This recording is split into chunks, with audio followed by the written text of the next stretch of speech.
Pues bueno, buenas noches, bienvenidos a esta segunda sesión de nuestro curso de QGIS básico. Y el día de hoy nos compete hablar de lo que respecta a los datos espaciales y descriptivos, que como veíamos la sesión anterior, es uno de los 5 elementos que componen todo sistema de información geográfica. En la sesión anterior también les comentaba que se consideran los insumos esenciales para poder trabajar en estos sistemas y por eso básicamente esta sesión va a estar enfocada a hablar de ello. Y bueno, en este caso, ¿qué entendemos por datos espaciales? En este caso, el nombre hace referencia precisamente a que son entidades espaciales o que las podemos ubicar en algún punto del territorio. Y en este caso también nos dicen los especialistas que están no solamente en un espacio, sino en un tiempo determinado. Estos datos nos van a ayudar a cuantificar distribuciones, estados y vínculos de cualquier elemento en el territorio. Ahora sí que nosotros, cualquier elemento que podamos distinguir en el territorio, ya sea en el medio natural, en el ambiente social, político, económico, etcétera, todo ello va a ser susceptible a poder llamarse un dato espacial. ¿Por qué? Porque puede ser ubicado en el territorio. Y en este caso, reitero, estos datos se consideran clave para poder diferenciar lo que es un SIG de un sistema de información cualquiera. Sabemos que hay sistemas de información en muchos ámbitos, ya de prácticamente todos los sectores económicos o la gran mayoría funcionan con sistemas de información. Si vamos al banco, si vamos al hospital, si vamos al súper, todos ellos tienen un sistema de información específico para su empresa. Sin embargo, el hecho de agregarle el término geográfico indica que los datos yo los voy a poder ubicar. Por eso estos datos se vuelven imprescindibles para poder trabajar. En el caso de los datos espaciales, la mayor parte de los autores coincide que vamos a tener tres componentes esenciales y que van a ser inseparables.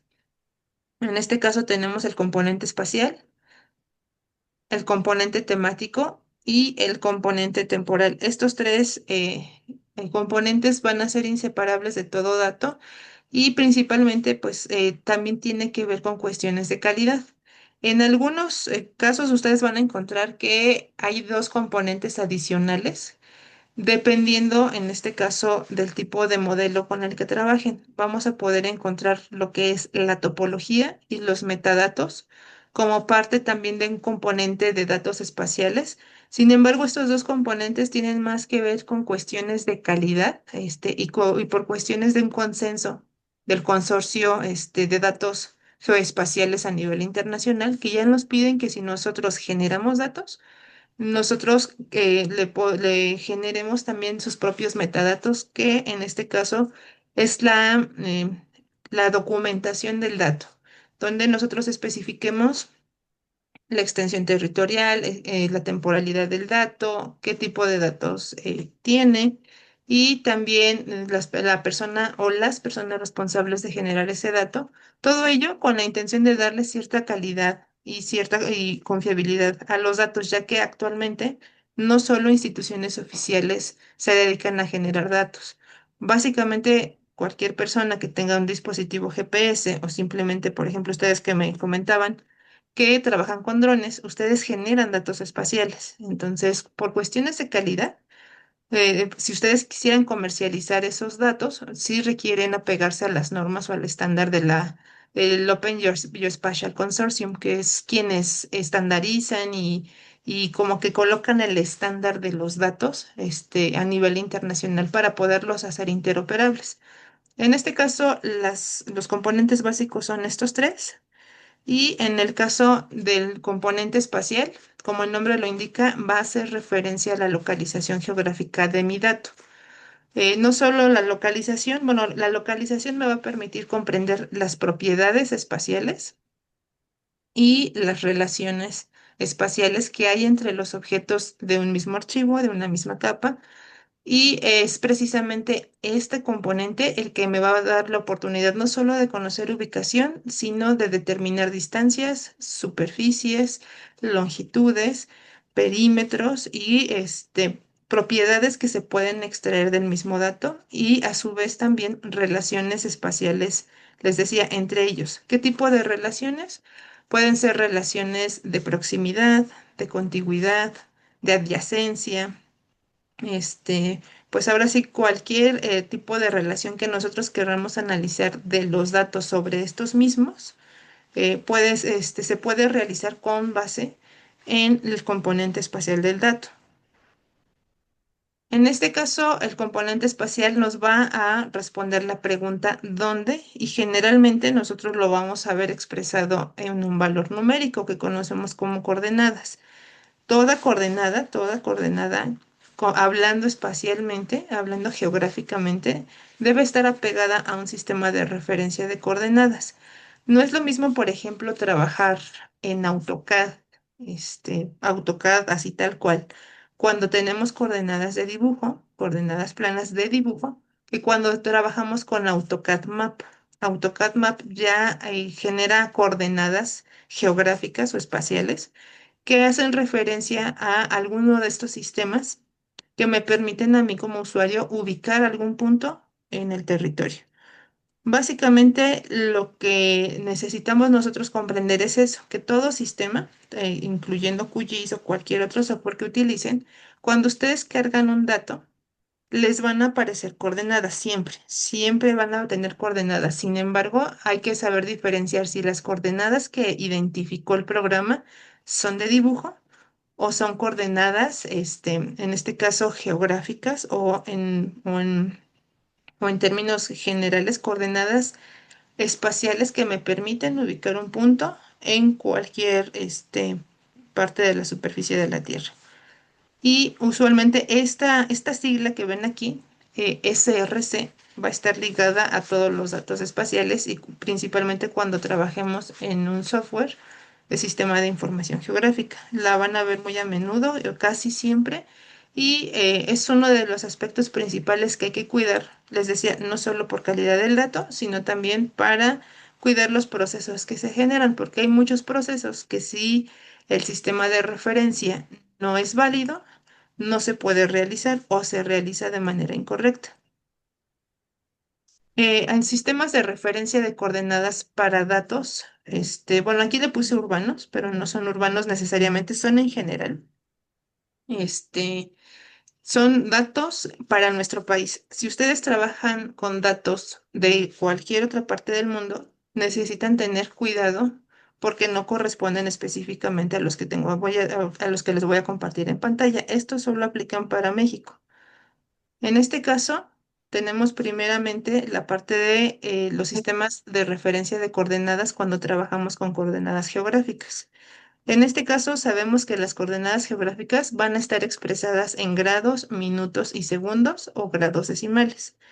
El ejemplo que ven ahorita en pantalla es de una coordenada precisamente en estas unidades, que cuando yo vea mi archivo en un tipo de coordenadas de estas, voy a saber que son coordenadas geográficas.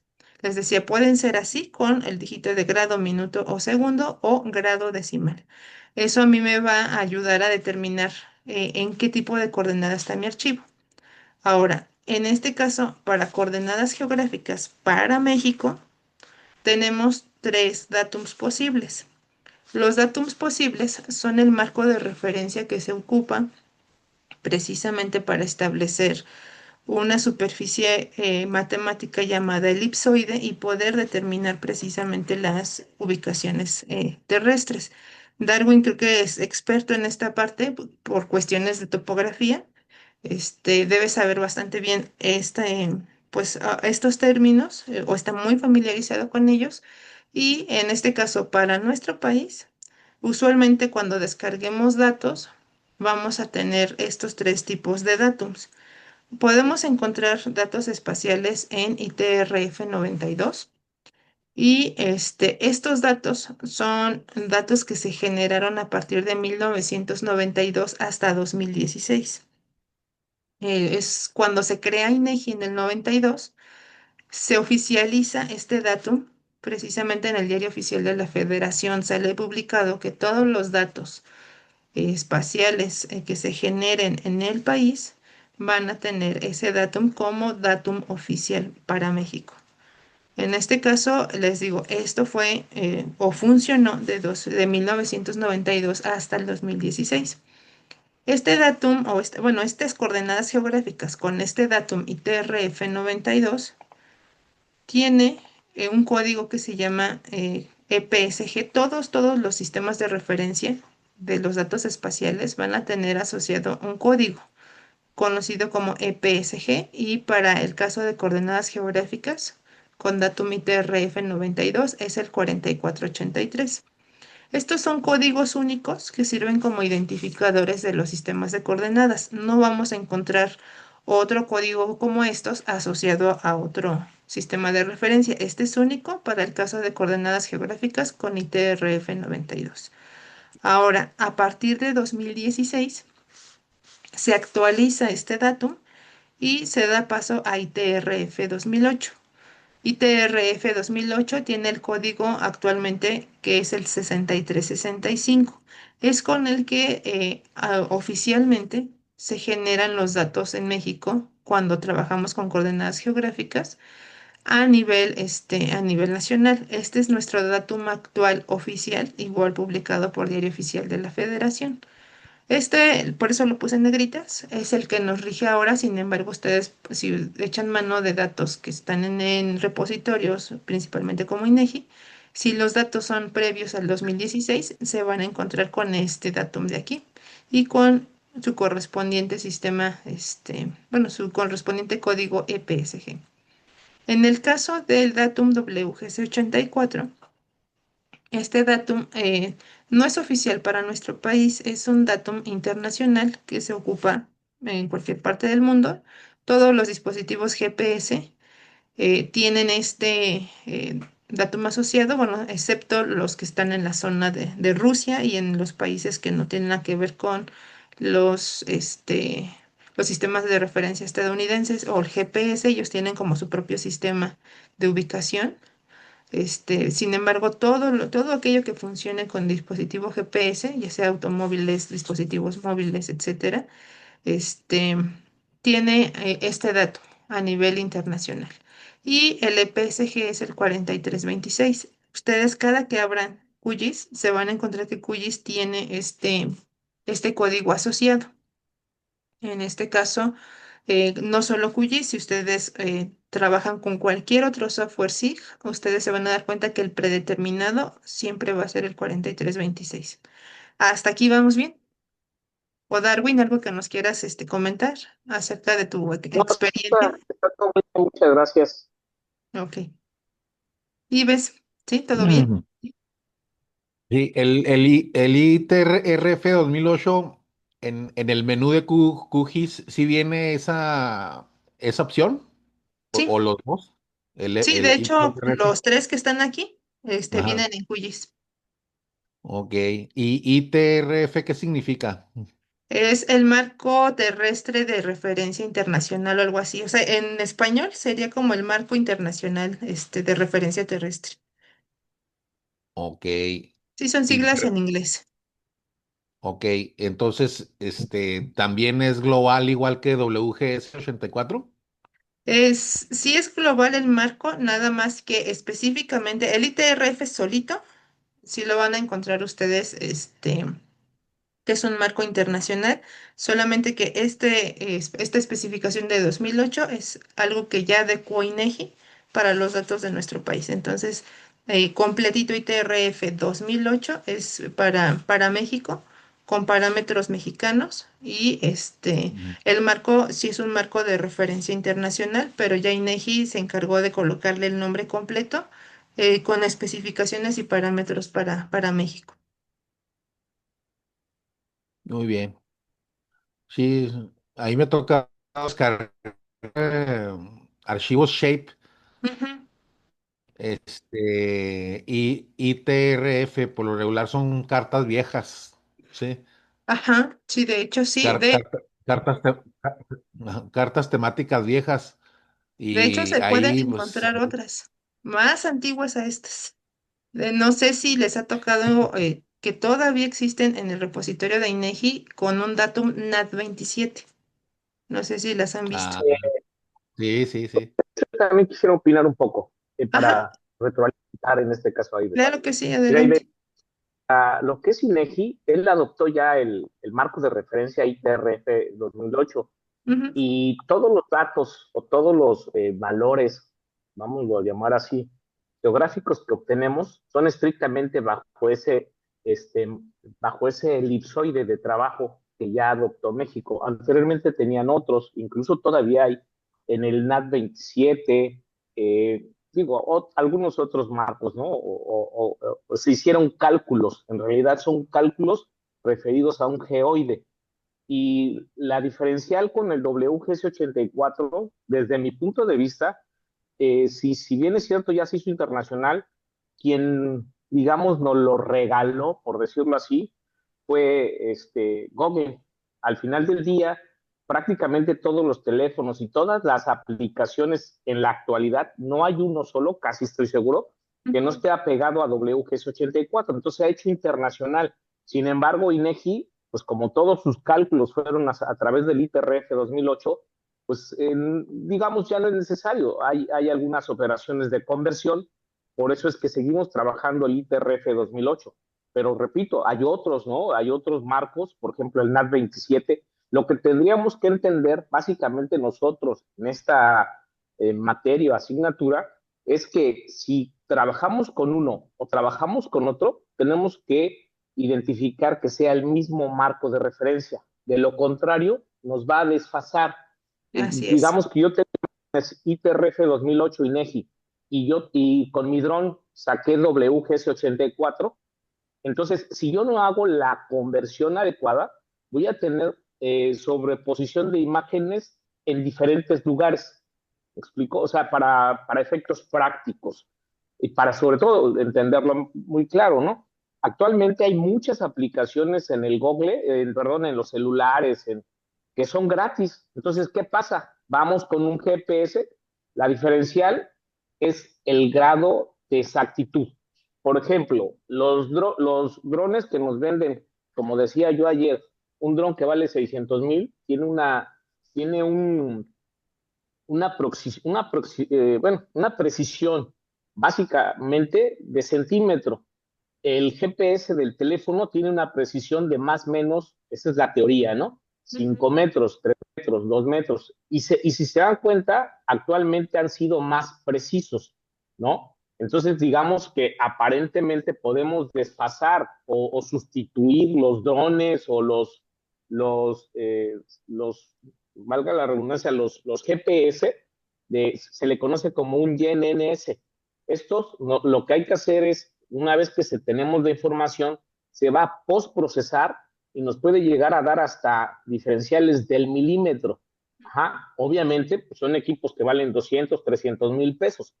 El celular no nos va a dar una precisión al milímetro. Y esto con el tiempo ha ido cambiando, porque según cuando a mí me tocó estudiar, ¿por qué no era necesario o por qué no los asignaban? Porque recuerden que el GPS sale de lo que es Estados Unidos en temas el ejército.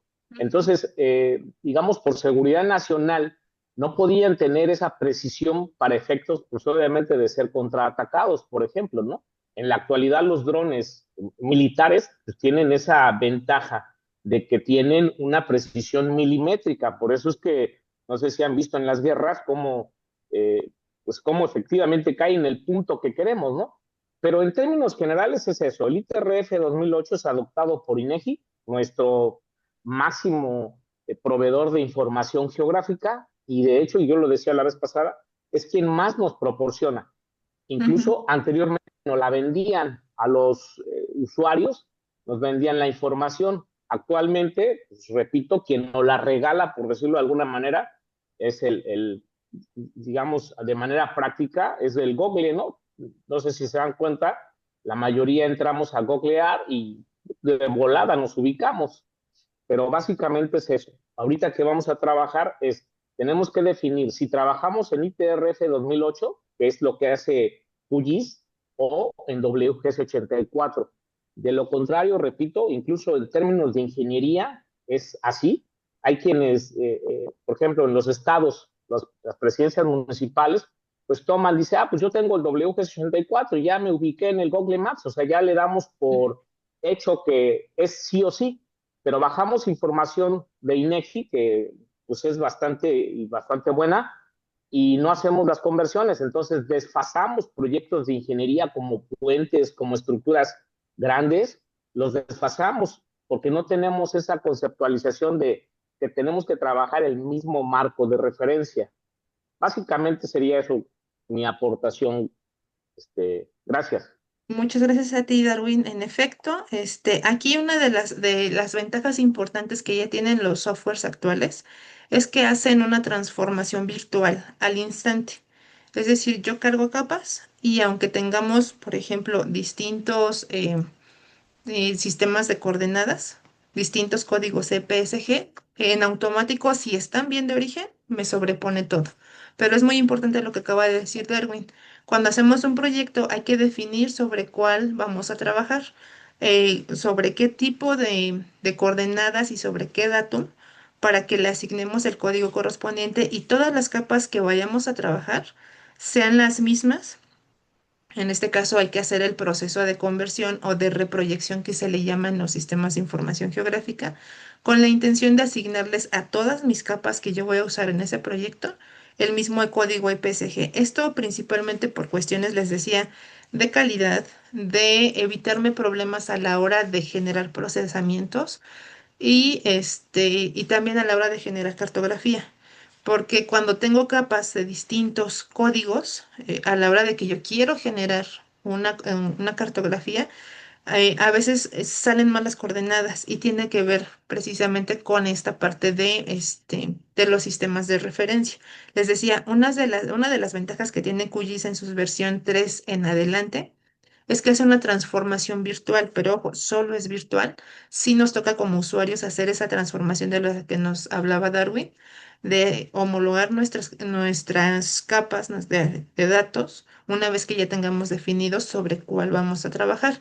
Una de las ventajas que hay entre ITRF y WGS84 es que ambos están basados en elipsoides que se denominan globales, es decir, que tienen su centro de masa bueno, ambos son datums globales, bueno, marcos globales, tienen su ubicación del centro, más bien su origen de coordenadas en el centro de masa de la Tierra. Esto fue posible a raíz de los satélites que ubican o definen a partir de dónde se pueden tomar coordenadas con estos marcos de referencia internacional.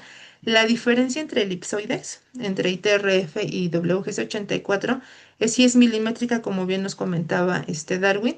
Sin embargo, aquí, por ejemplo, para quienes lleguen a todavía tener mapas viejitos de los que tienen NAT 27, eso sí tiene un desfase como de 100 metros más o menos entre una ubicación y otra, porque el datum NAT 27 fue diseñado específicamente para zonas de Estados Unidos y nosotros entre más lejos estamos de Kansas, que es donde se hizo el levantamiento y la ubicación y el origen de coordenadas de ese dato, entre más nos alejamos, más desfase existe. Les digo, una de las ventajas es que en este caso ya estos marcos que están aquí, de alguna manera ya, este, pues los tres que vemos aquí en la pantalla son datums globales, no locales, y eso de cierta manera nos ha dado ventaja, ¿no? Y más en los programas que si bien nos ofrecen la oportunidad de hacer las transformaciones, muchas veces, ya les decía, la sobreposición la hace inmediata de manera virtual sin que nosotros tengamos todo, o sea, necesariamente que hacer la conversión previa. Anteriormente, no sé si les tocó trabajar con ArcView, lo que era antes de ArcGIS, que cargábamos una capa y si no era del mismo sistema de coordenadas, aparecían en sitios totalmente diferentes. Con ArcView cambia, perdón, con ArcGIS cambia, con ArcMap, lo que hacen es las transformaciones virtuales cuando yo jalo capas, mientras tengan una proyección correcta, la sobrepone aunque sean distintas. Ya me toca a mí como usuario hacer la conversión para homologar todas. Sin embargo, es una de las ventajas de los SIGs actuales y de QGIS de su versión 3 en adelante.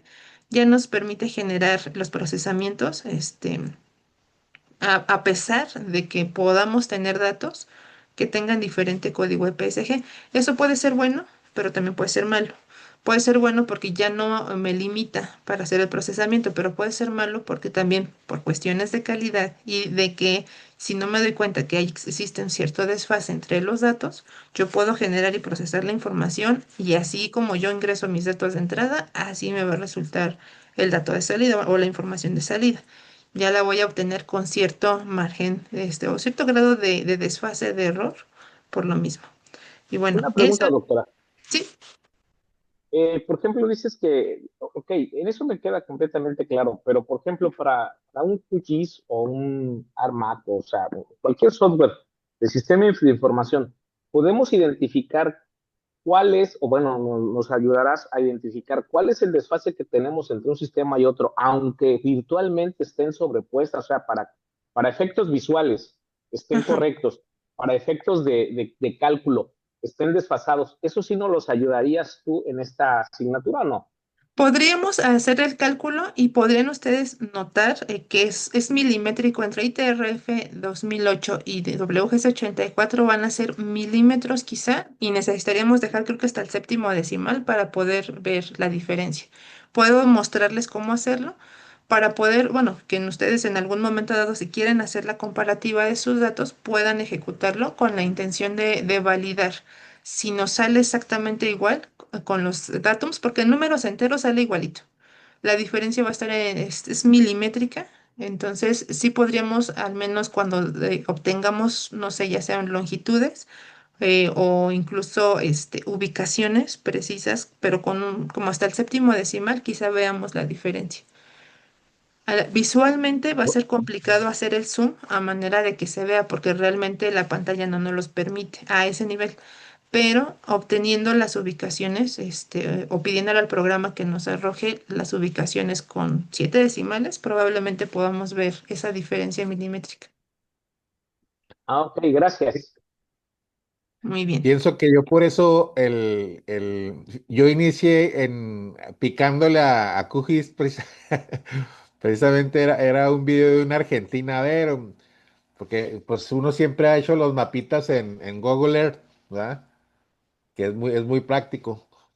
Y ahí en un videíto hay una argentina y dicen, vamos a subir una capa vectorial a QGIS y luego agarra un archivo KML de Google Earth y lo sube y ¡pac! Cae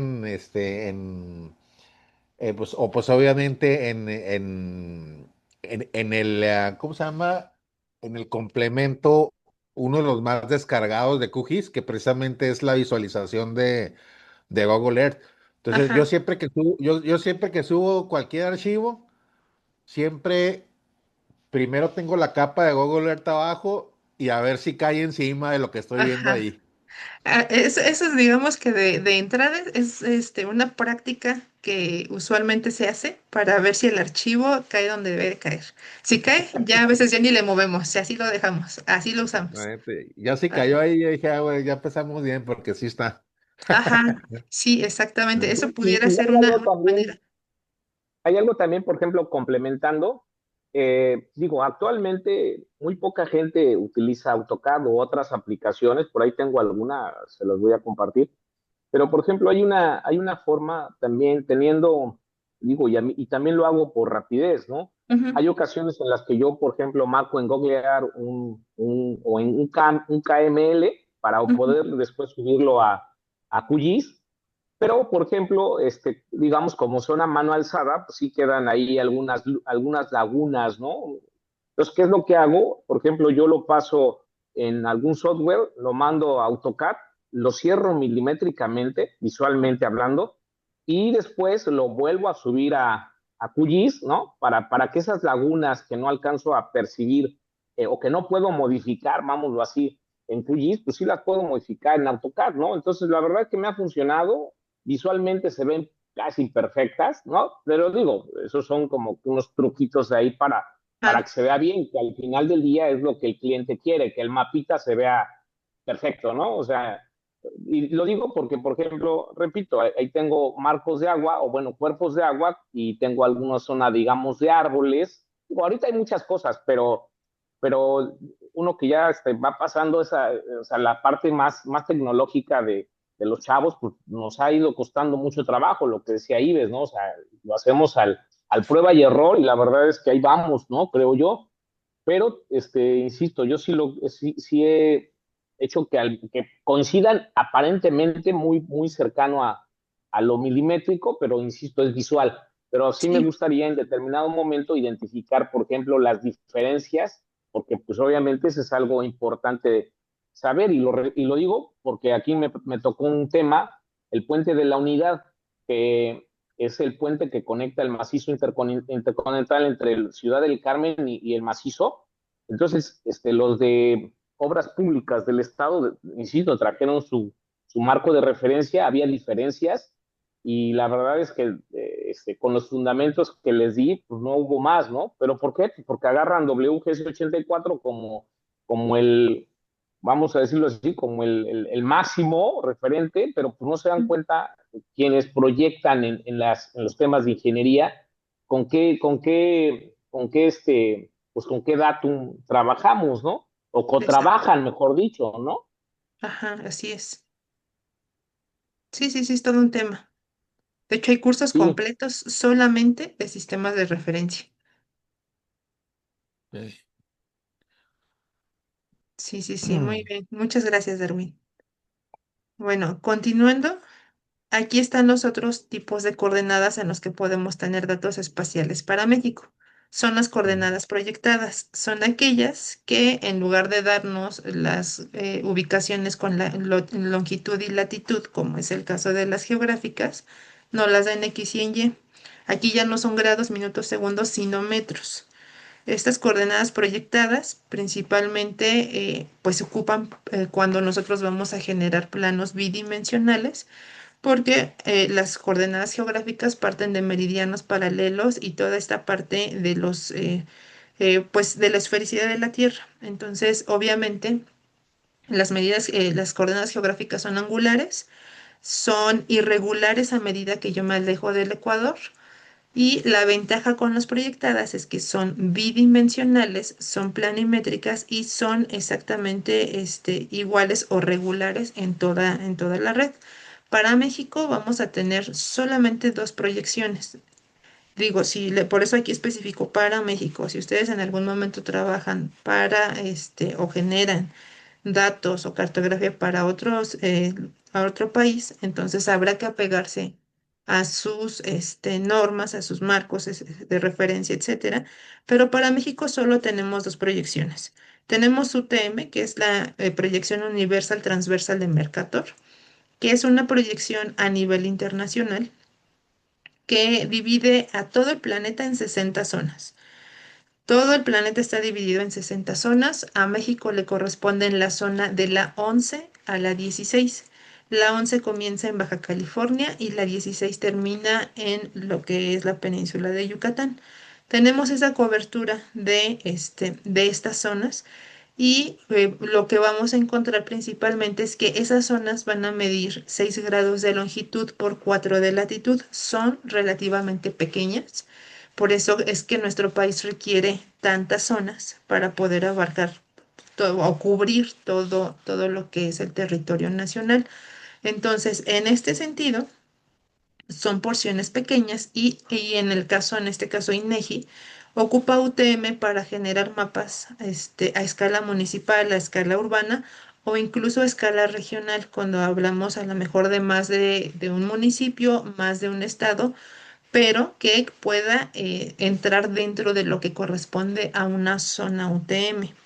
No genera cartografía nacional con esta proyección porque les digo, son 6 zonas. Y forzosamente en los sistemas de información geográfica necesitamos especificar una zona en particular para poder utilizar esta proyección.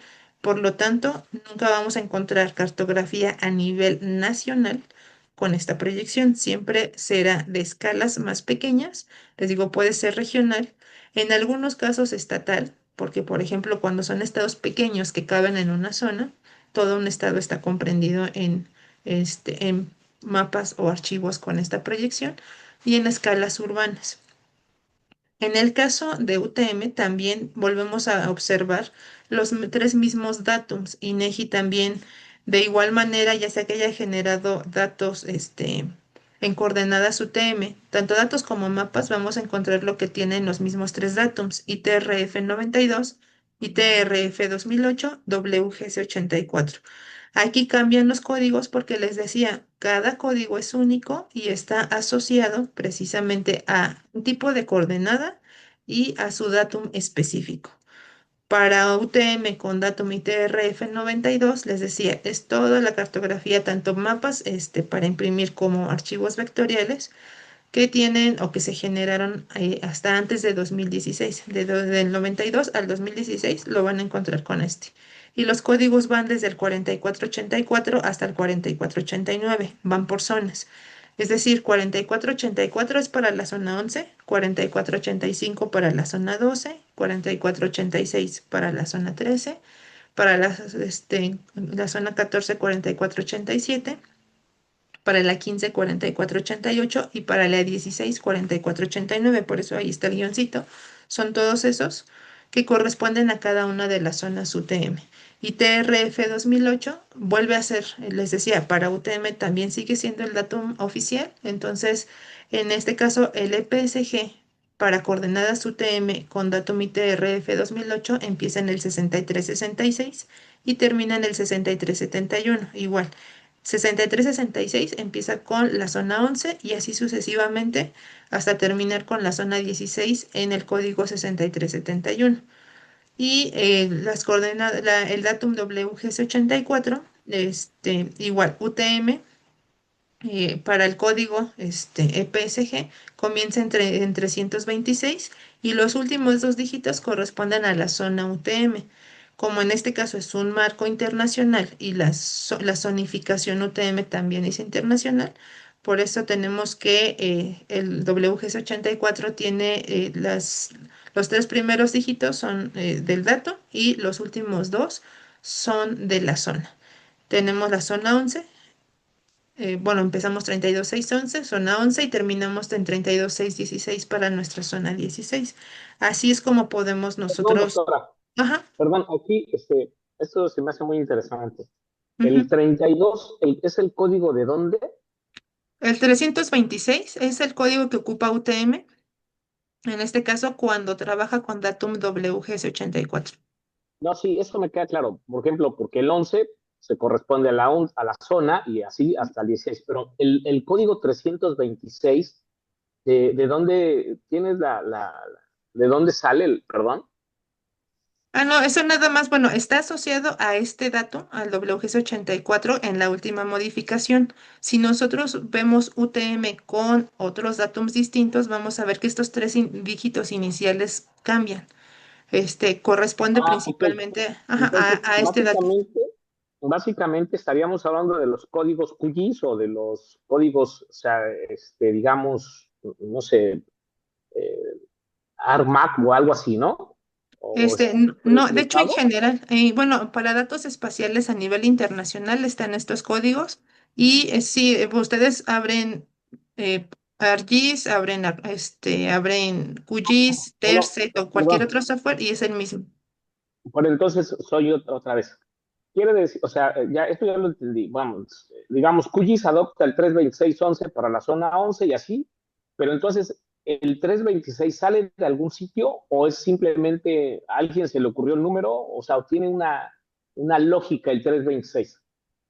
Sí, bueno, todos los códigos son códigos únicos y en este caso ese 326 se fue actualizando, digamos que hasta esta última versión, que es del datum WGS 84 actualizado a nivel internacional, lo van a encontrar así. En los softwares, lo vamos a ver más adelantito, podemos ver que existen otros, por ejemplo, otros datums que son WGS 84, pero son anteriores a este, que es el más actual, y tienen los tres primeros dígitos distintos. O sea, nada más lo único que hicieron fue una actualización y con la intención de tener códigos que no se repitan, que sean códigos únicos, no necesariamente porque el 3 corresponda a algo en específico, o el 2 o el 6, sino más bien es como la identificación de la última actualización de WGS 84 para esta proyección. Ya, entonces digamos que nosotros, vamos a decirlo así, para efectos de esta asignatura tendríamos que adoptar el código 326 dependiendo, y el 11 o 12, 13, 14 o 16, dependiendo de nuestra zona de Así es. estudio, claro, pero Ujú. básicamente tendríamos que adaptarnos al 326. ¿Es correcto? Es así, si vamos a trabajar con Datum WGS84, sí, tendríamos que estar buscando todos estos que empiezan con 326 y ya dependiendo de la zona que vayamos a trabajar. No, no, sí, básicamente, porque Ujú. digo, ahorita, insisto, como que es pues el más adoptado, el W84 para Ujú. instituciones, clientes y demás, es difícil quien diga, pásamelo en IPRF 2008, por decir algo, ¿no? O sea, porque Ajá. incluso habría que referenciarlo nosotros en nuestros planos de qué datum sacamos o salimos, ¿no? Y Ujú. generalmente, pues obviamente, y casi, insisto, se ha hecho como, digo, a lo mejor está mal dicho, pero se ha hecho como una moda el W84. ¿Por qué? Pues Sí, porque los celulares, los instrumentos electrónicos, los equipos electrónicos de medición, pues están apegados a este datum, ¿no? exactamente, exactamente. Se vuelve más interoperable el asunto porque al final no importa que tengamos si yo lo voy a trabajar en mi computadora, ustedes en su tablet, alguien en su teléfono, como todos tenemos el mismo. Ya no hay ningún problema. Lo que sí, yo lo que luego comento es, por ejemplo, si ya tenemos como normado a nivel nacional que se supone toda la información geográfica debería de generarse en este datum ITRF 2008, si quisiéramos apegarnos a estándares nacionales, sería este. Si nosotros hablamos de estándar internacional, pues entonces sí sería el WGC 84. Ok. Sí, digo, por al final del día, casi la mayoría de decisiones las tomamos, vamos a decirlo así, los que las hacemos, ¿verdad? Y, Sí, y lo, y exacto. lo reflejamos, ¿no? A Ujú. menos que digamos, le trabajáramos ahí en México, pues creo que sería muy Exacto. complejo para podernos adaptar a sus reglas, vamos a llamar así, Ujú. ¿no? Sí, exacto. Así Ok, es. gracias, sí, sí está bien, Lick. Ok, muy bien. Bueno, y la otra. A ver, Ah, maestra, nada más para como un ejemplo, por ejemplo, yo estoy en la zona 13R. ajá. Entonces, si estoy trabajando con UTM en WGS84, sería aquí mi EPSG sería 32613, Así es. ¿sí? 32,613, exactamente. Ok, Tal cual. sí. ¿Por qué en QGIS viene ahí un término que le dicen pseudomercator? Ese es un código EPSG que se le ha asignado a todos los mapas en web porque no son UTM propiamente. Recordemos que, bueno, en este caso es un pseudo mercator porque abarca todo el globo. Son mapas que abarcan todo el planeta, entonces no está necesariamente dividido o en las zonas que nosotros podemos ver en su subdivisión. Entonces utiliza ese código, no me acuerdo cuál es, el 5875, una cosa así, que es el pseudo mercator para hacer referencia a que son coordenadas UTM. Sin Ujú. embargo, como el software no puede adoptar más que una sola zona, pues generó entonces un pseudo Mercator para poder tener la visibilidad de todo el globo. Es para los mapas en web. Sí, y ahí el EPSG es diferente a estos, ¿verdad? Sí. Sí, exacto. Ese es un específico. Le digo, cada código es único. No se Ujú. repite. La ventaja es que no nos los tenemos que aprender de memoria, simplemente identificarlos, porque al final cuando definamos cómo vamos a trabajar y con cuál, pues con ese nos quedamos y ya no nos movemos, pero sabemos que todas nuestras capas deberían de tener el mismo código. Sí, yo cuando mi proyecto es puramente urbano, me gusta trabajar en UTM. Ujú, sí, sí, sí, usualmente sí, se recomienda. Por lo mismo, la practicidad y además que los datos, pues sí, por la extensión territorial que no es tan grande, pues no exceden los 6 grados de longitud por los 4 de latitud, o sea, quedan perfectamente en UTM. Último comentario, maestra. Por eso yo vi, por ejemplo, aquí la Universidad Autónoma de Ciudad Juárez, cuando fui profesor, Ajá, yo conocía muy bien al coordinador del Departamento de Información Geográfica, que la ajá, universidad tiene un muy buen centro de información geográfica que ha ido creciendo desde los años 90. Y me acuerdo muy bien que siempre que compraban vuelos de avión para hacer ortofotos y todo eso, pues todo era en UTM, ¿no? Sí, sí, sí, Porque así es. ahora comprendo lo que me está diciendo, pues porque es localía, ¿verdad? Es para un municipio, por así decirlo. Sí, una extensión pequeña, o sea, una extensión Exactamente. relativamente pequeña. Ujú. He Sí, ahí sí. la ventaja de los drones, que ahora podemos sacar esa información ya sin pagar el vuelo aéreo. Sí, sí, sí, esa es una gran ventaja. Lo que sí, obviamente la extensión que le alcanzan a cubrir en un vuelo también pues se va reduciendo, aunque pues obviamente hay que generar más vuelos, pero el nivel de detalle es mucho mejor, mucha más Exacto. precisión y finalmente ya ustedes lo gestionan de una manera más ágil, porque pues también a organizar un plan de vuelo con avión y con todo, pues sí, sí era parte de más permisos, más costo, más todo. Que sí cuesta, ¿eh? Aquí, por ejemplo, el gobierno del estado, yo estoy investigando aquí en Chihuahua, ¿sabe cuánto cuesta la hectárea de vuelo con dron? Ni idea en cuánto esté por allá. Y le dan obviamente todo el material, los Ajá, archivos raster, shapes y todo eso. ajá. Aquí la hectárea más o menos anda en 2,500 pesos. 2.500 la hectárea. Sí. Pues O sea, sí, si no. yo quiero la información, el, Ajá. el- el gobierno me hace el vuelo y me da los archivos, pero me cuesta cada hectárea 2,500. 2.500. Sí, Ujú. apenas me habían Y dado un audio. es un precio muy accesible porque, Sí, digo, escuchando tu precio, en la zona centro debe de andar como en 4,000, 4,500 pesos hectárea, y en la Ajá. zona sur del país, que me ha tocado trabajar, hasta 6,000. Oye, ¿qué? Pero no, a mí se me hace súper caro porque si son 50 hectáreas mi proyecto, échele. así. Pero vamos, es que también tendrías que definir. ¿Qué pasa? Mira, me tocó aquí un cliente en Campeche y decía, yo lo quiero con dron. Yo le dije, pero te va a salir muy caro. En realidad te va a salir muy caro. Él tenía 300 hectáreas. Me Ujú. dijo, no importa, yo lo quiero con dron y le dije, mira, cotízalo tú donde tú quieras. Al final del día de eso se trata, pues de que de alguna manera tú estés de acuerdo. Lo cotizé, te digo, en la Ciudad de México, él, no yo, él, 4,500 pesos la hectárea y 6,000 se lo cotizaban aquí en el centro del país. Digo, acá en la zona sur. Entonces, si bien es cierto, es un costo o sea, es extraordinariamente alto, pero cada cliente a veces, y ellos lo que siembran es chile habanero, por ejemplo, y papaya. Entonces, por las zonas de trabajo, ellos dijeron, no me importa, yo lo pago.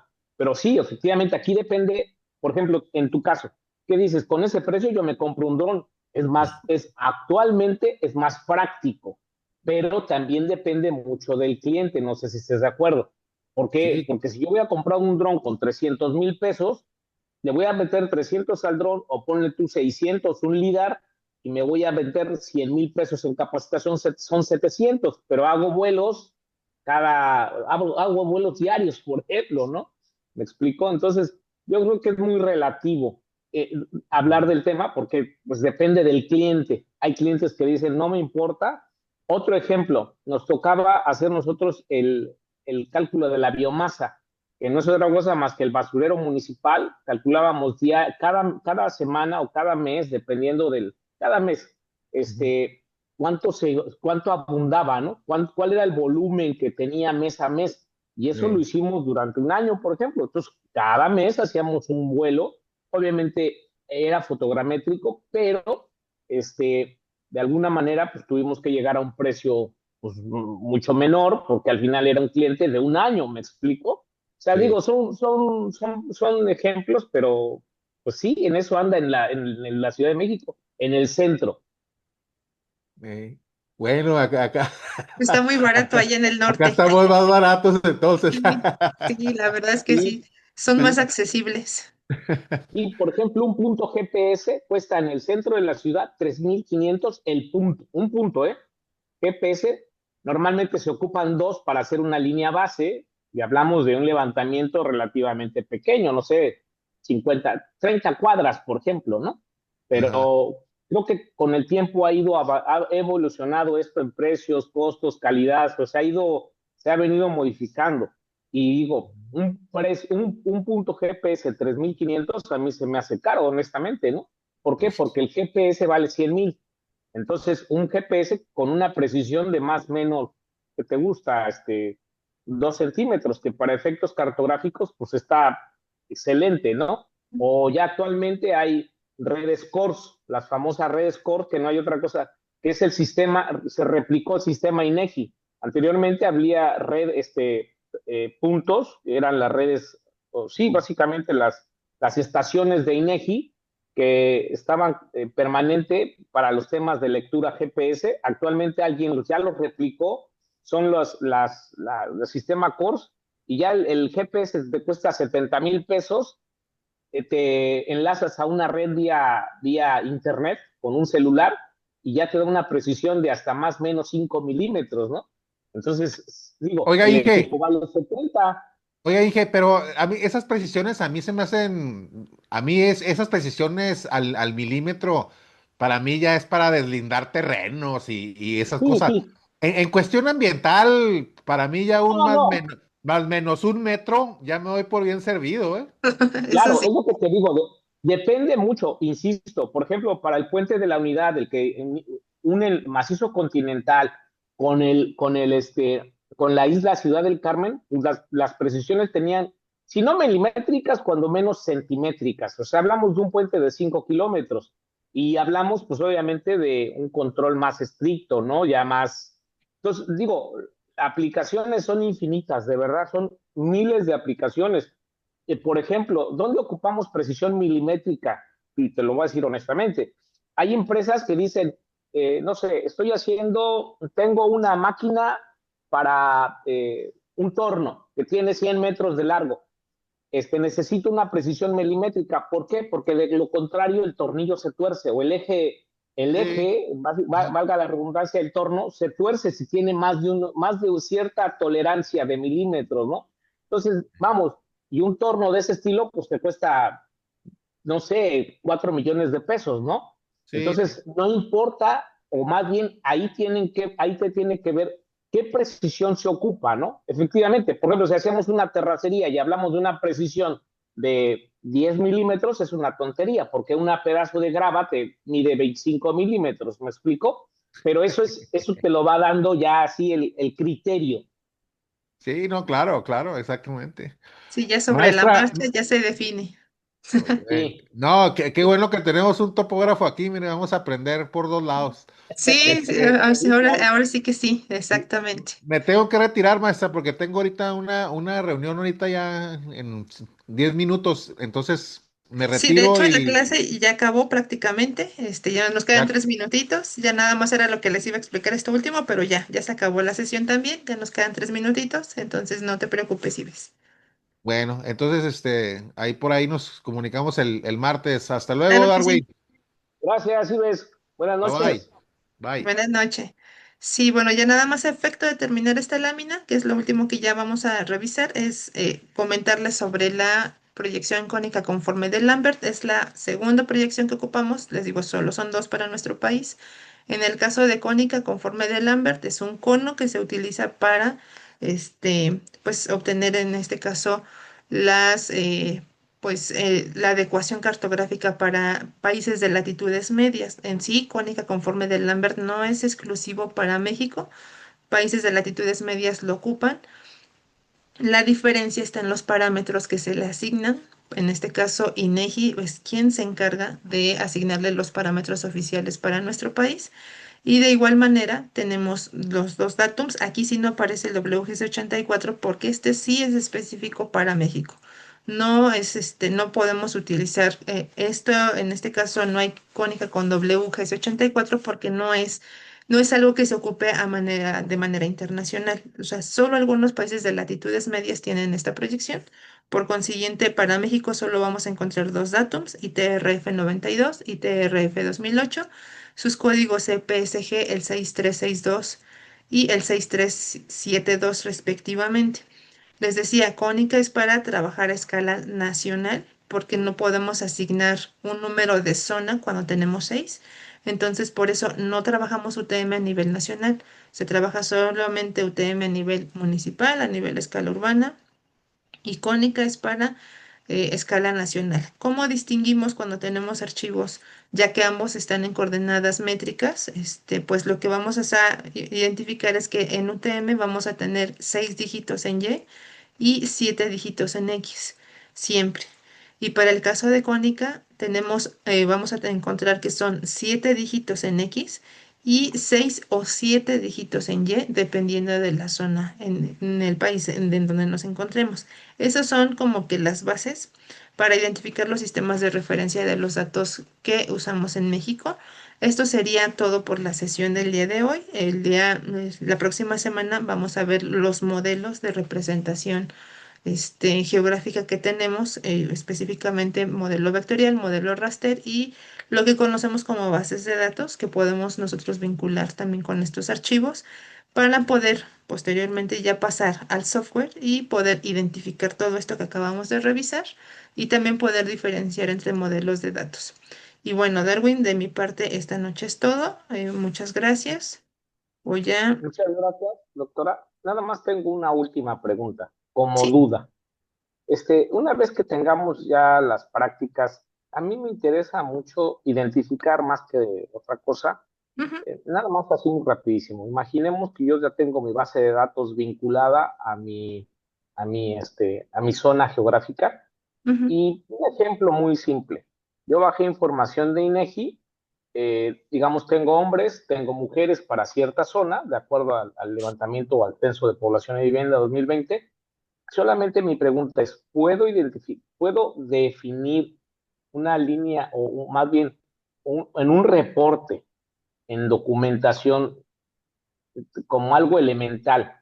Por ejemplo, saber que para la zona o la manzana, número fulana de tal, tengo tantos hombres y tantas mujeres.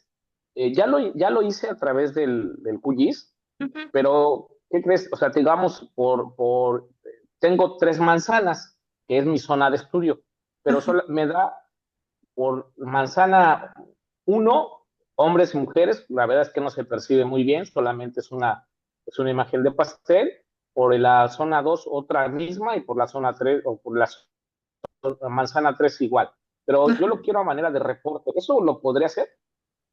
Pero reporte te refieres a, como Sí, ponerle por ahí un ejemplo, diagrama.